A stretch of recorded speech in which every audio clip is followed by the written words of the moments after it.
देखो राम जी ने जो काम अधूरा छोड़ा वो भगवान कृष्ण ने पूरा कैसे किया समझना। अच्छा भाई, हनुमान जी बोले अब हम हार गए, हमें आज्ञा दो अर्जुन जी।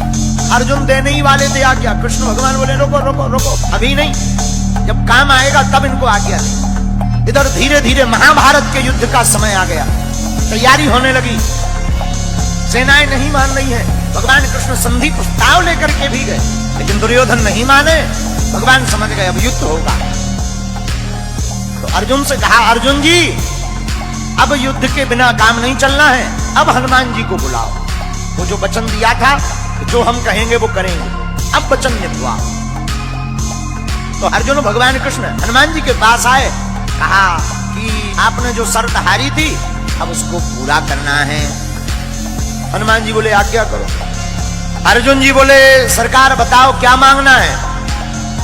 भगवान कृष्ण बोले अर्जुन राम अवतार में हमारा युद्ध इनके बिना पूरा नहीं हुआ था, और कृष्ण अवतार में भी हमारा युद्ध इनके बिना पूर्ण नहीं होगा।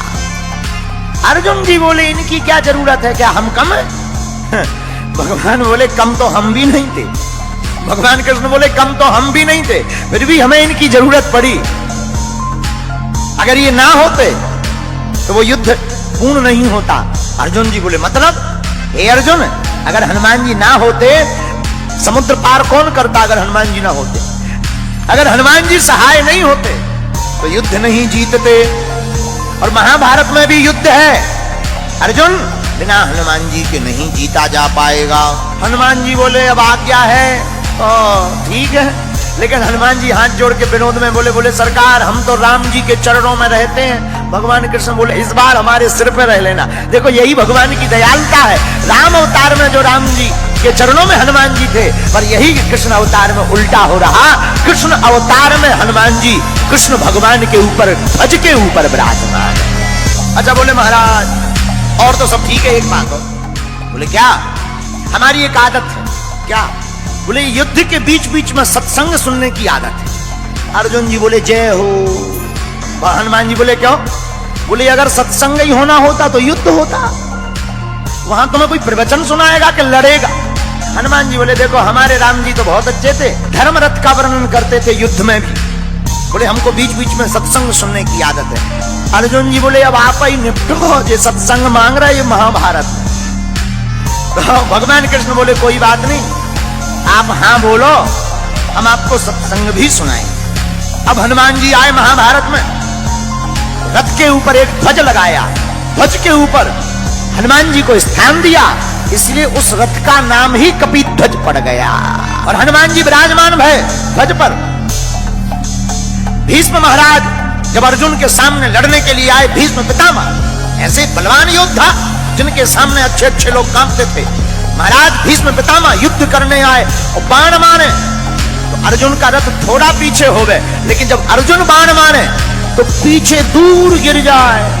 अर्जुन जी हंसकर बोले भगवान कृष्ण से नीचे देखो नीचे, अपना इतना जा रहा, उनका के देखो कितना पीछे जा रहा, नीचे देखो नीचे। भगवान बोले ऊपर देखो किसके कारण कम जा रहा, ये देखो। और यही मानो हम लोगों को शिक्षा है कि हम लोग अगर भूपर हैं क्योंकि भगवान हमारे ऊपर है। मानो भगवान कृष्ण कहना चाहते हो कि कोई भी काम बढ़िया हो जाए तो ये मत देखना कि तुम्हारा पुरुषार्थ है, तुम्हारे जो ऊपर है खेल तो उनका होता है। अर्जुन जी मुस्कुराए, हनुमान जी भी मुस्कुराए, और भगवान ने गीता सुनाई तो अर्जुन को है। हमारा ऐसा मानना है तो अर्जुन के मोह का बहाना था, पर गीता तो हनुमान जी को सुनाना था। एक बात, अर्जुन जी ने अपने रथ की लगाम भगवान के हाथ में दे, ये ज्ञानवर्धक बात है। अपनी जिंदगी की लगाम जो भगवान के हाथ में सौंप देता है, वो कितना भी महाभारत जैसा युद्ध हो जीत करके ही बाहर निकलता है। जो भक्त अपनी मन की लगाम परमात्मा को, गुरु चरणों को दे देता है, वो जीत करके ही आता है। लेकिन जो लगाम खुद पकड़ लेता है वो हार जाता है। बोलो सीताराम।